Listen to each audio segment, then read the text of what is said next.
தொடர்ச்சியாக யாருக்கும் தெரியாம ஒரு பாவத்தை தொடர்ச்சியா செஞ்சுக்கிட்டே வந்தா நிச்சயம் தோல்வி வந்துடும். திரும்ப சொல்றேன், உலகத்துக்கு தெரியாது, யாருக்குமே தெரியாது, தொடர்ச்சியா ஒரே பாவத்தை, என்ன பாவமோ கணக்கல்ல செஞ்சுக்கிட்டே வந்தா தோல்வி தானே வந்து சேர்ந்துடும். அழகா வெளியே கொண்டு வந்துடும். அல்லேலூயா. உதாரணம், அண்ணன் சிம்சோன், அவன் மலை பிடிங்கி மகாதேவன் பாருங்களா, ஒரு பெரிய கேட்டையே பிடுங்கிட்டு போன ஆள், ஒரு சிங்கத்தை ஒரே அடி அடிச்சு கொன்னவன், எத்தனையோ கயிறு வச்சு கட்டினாங்க, ஒரே லேசா அப்படிமா அவ்வளவு பஞ்சா பறந்துடும். அப்பேற்பட்ட ஆளு இந்த கண்ணால 3 பொம்பளைய பார்த்தான்.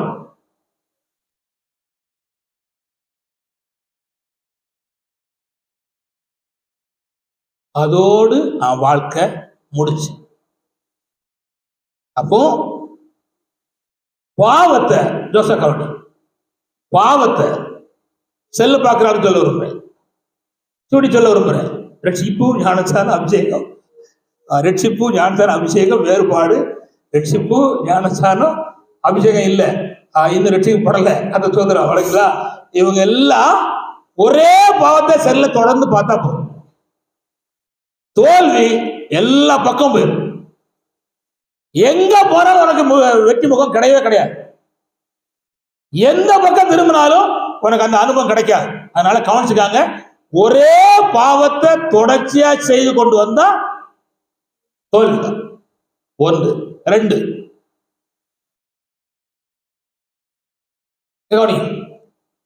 தேவையில்லாத பயம்.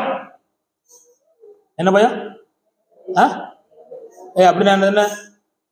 என் பிள்ளைக்கு எதுவும் செஞ்சிருமோ, எங்க வீட்டுக்கு யாரும் வந்துருமோ, அது வந்துருமோ, இது வந்துருமோ, அப்படி வந்துருமோ, இப்படி வந்துருமோன்னு தேவையில்லாம வரும் பார்த்தீங்களா, அந்த பயம். அது நம்மகிட்ட இருக்கக்கூடாது. அப்படி இருந்தா எனக்கு தோல்வியே கொண்டு வந்துடும். 2வது தேவையில்லாத பயம். கர்த்தர் ஸ்தோத்திரம். நான் வேகமா சொல்ல விரும்புகிறேன். கர்த்தர் ஸ்தோத்திரம்.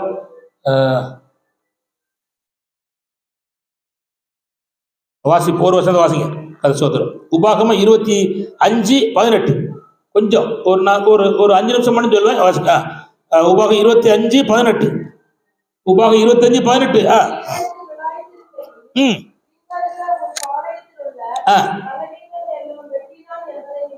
இங்க கவனிய திருமாசிமா, நீ இளைத்து விடாய்த்திருக்கையில்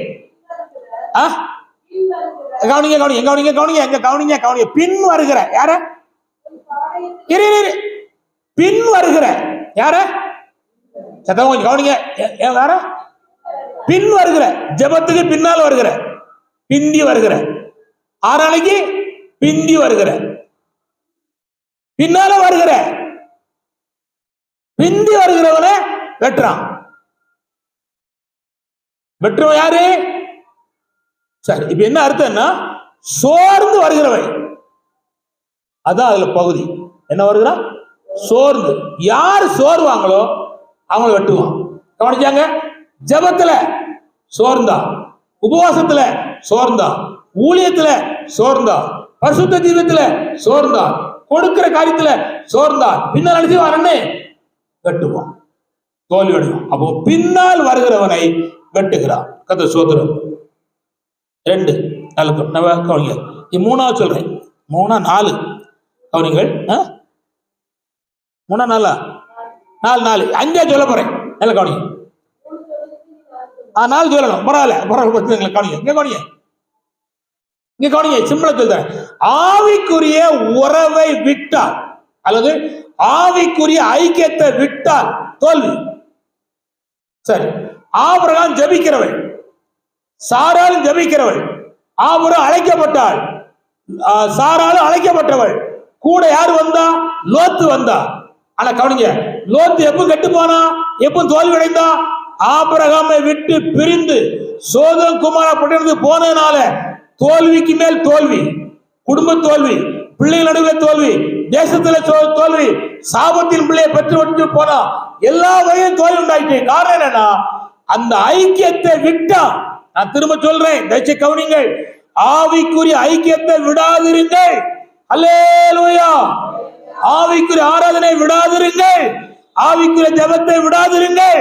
உங்களுக்கு தோல்வியே வராது. அல்லேலூயா. கர்த்தருக்கு ஸ்தோத்திரம். ஒரு ஒரு சிஸ்டர் சொன்னாங்க, இன்னும் கிறிஸ்துமஸுக்கும் வருஷப்பிறப்பு தான் வருவேன் அப்படின்னு. அப்படியா, நன்றி அப்படின்ட்டு. கர்த்தருக்கு ஸ்தோத்திரம். அவ்வளவுதான், இன்னும் உலகம் கொண்டு போயிடும். அப்புறம் திரும்ப 1 2 3 4 5 6 திரும்ப கொண்டு வரதுக்கு ரொம்ப கஷ்டம். இன்னொரு தம்பி சொல்லுதான் அன்னைக்கு, டேய் எத்தனை மணிக்கு ஆரம்பிக்கு பாஸ்டர், கிறிஸ்துமஸ் வருஷப்பிறப்பு தான், வேற வழியே இல்லை அப்படின்னா. அவ்வளவுதான் போக்கு. உலகம் ஒண்ணு செஞ்சுட்டு மேற்கொண்டு வேலை, பணம், அது இது எல்லாம் மேற்கொண்டு போச்சு. ஆவிக்குரிய உறவு போனனால தோல்வி. திரும்ப சொல்லுகிறேன், ஆவிக்குரிய உறவை விட்ட தோல்வி வந்துடும். கடைசியாக சொல்ல விரும்புகிறேன், கடைசியாக சமயம் கடைசியில 2 இருக்கு. ஒரு நம்பர் கவனிங்க, கவனிங்க, இங்க கவனிங்க. சிசரா அப்படிங்கிற ஒரு எதிர் நாட்டு தலைவன் வாரான். அவன் கையில 900 இருப்பு தரம் இருக்கு. எவ்வளவு இருக்கு? 900. நீங்க பைபிள படிச்சா தெரியும். 900 இருப்பு ரதம். இருப்பு ரதம். இங்க கவனி, எத்தனை ரதம் இருந்துச்சு? 900. எவ்வளவு வருஷம்? எவ்வளவு? 900 இருப்பு ரதம் இருக்கு. சிசரா அவன் இஸ்ரவேலுக்குள்ள இருக்கிற ஒரு வீட்டுக்குள்ள ஓடி போறான். ஓடி அவன் போயிருக்க கூடாது, ஏத்துன்னு போராடிக்கணும். உள்ள போன உடனே அவளை நம்புதான். இப்ப என்ன தோல்வின்னா, அவ்வளவு பெரிய ராஜா கையில வாள் இருக்கு, யுத்தம் இருக்கு, யுத்தம் செய்ய இருக்கு, கிரீடம் இருக்கு, 900 ரதம் இருக்கு. யார் நம்புதான்? மனுஷிய நம்புதான். நான் திரும்ப சொல்லுதேன், எங்க வருகிற எந்த மனுஷனையும் எந்த மனுஷையும் நம்பாத. அதான் தோல்வி.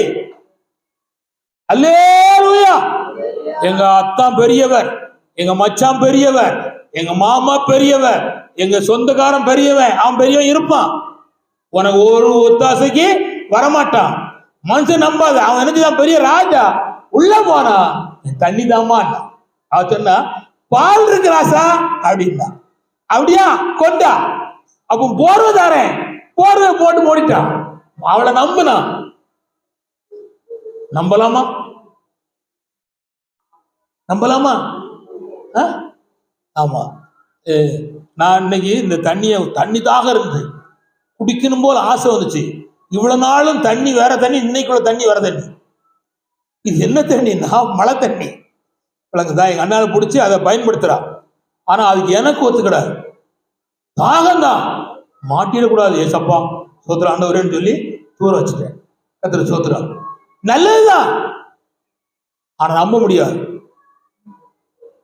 அவள இல்ல, நான் தண்ணிய கர்த்தருக்கு சோத்திரம் நம்பி கெட்டு போக முடியாது. அப்ப நான் புரிந்து கொள்ள வேண்டிய ஒன்று என்னன்னா, நல்ல கவனிங்க, மனுஷனை நம்புனா அவளை கொன்னுட்டான், அவன் செத்தான். ஒரு பெரிய ராஜா சாகும் போது கிரீடத்தோடு செத்தான்.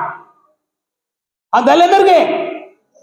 கிரீடம் இருக்கு, கையில வாள் இருக்கு, சரீரம் முழுவதும் எல்லாம் இருக்கு, மார்க் அவசரம் இருக்கு, எல்லாம் இருக்கு. போர்வை இழுத்து போத்துனா அதுலயும் சொல்லிட்டாரு. என்ன ஆணி? அப்ப கூடாரம் என்ன?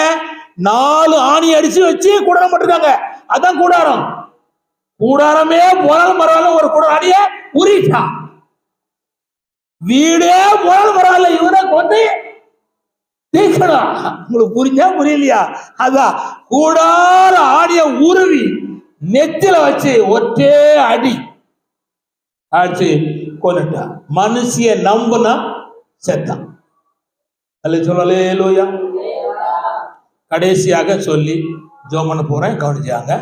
கவனிங்க, அது என்னன்னா கொஞ்சம் கர்த்தர் சோதனை சொல்லலேலூயா. வாசிப்போம். 78ஆம் சங்கீதம் 9ஆம் வசனத்தையும் 10ஆம் வசனத்தையும் வாசிப்போம். சங்கீதம் 78 9 10. சீக்கிரம் வாசிங்க, முடிக்க போறேன். ஆயுதம் அணிந்த வில் வீரரான எப்ராயிம் புத்திரர் யுத்த நாளிலே முதுகு காட்டினார்கள். இங்கே கவனி, இங்கே கவனி, இங்கே கவனி, கவனி, கவனி, கவனி. ஆயுதம் அணிந்த வில் வீரர்கள். இங்கே கவனிங்க, இங்கே கவனிங்க. கையில் ஆயுதம் இருக்கு, ஆயுதம் இல்லாம தோத்து போல. பயிற்சி இருக்கு, பயிற்சி இல்லாம தோத்து போல. வஸ்திரம் எல்லாம் இருக்கு, ஆனா என்ன முதுகை காட்டினாங்க. ஏன் காட்டினாங்க? 10 வசனம் வாசிமா. வசனத்தை கை கொள்ளல. வாசி. இங்க கவனிங்க, நான் உனக்கு கொஞ்சம் புரிஞ்சுக்காங்க, கம்மிமா புரிஞ்சுக்கா. உங்க வாழைப்பழத்து வியாபாரி எக்ஸ்ட்ரா அவர் தந்து இந்த வீட்டை கட்டல. இதுல இருக்கிற ஒவ்வொரு இதுவும் கர்த்தர் தந்த பணம். யோசா விளங்கிட்டா? நான் சொல்றேன்னு வெக்கப்படாது. ஏன்னா நான் இந்த உலக யாத்திரை முடிச்சு வருகை தாமதா போயிடுவேன். ஆனா நீங்க மறக்க கூடாது. அதுக்காக தான் இவ்வளவு கஷ்டப்பாடு படுறேன். அல்லேலூயா. இது அத்தனை கர்த்தர் தந்தது. இத மறைத்தா தோல்வி வந்துடும், மறக்கலையா ஜெயம் வரும். அல்லேலூயா. அவர்கள் கர்த்தர் செய்த அதிசயத்தை மறந்தார்கள், ஆதலால் முதுகை காட்டினார்கள், தோல்வி அடைந்தார்கள். கண்களை மூடி ஜெபம் பண்ண போறோம்.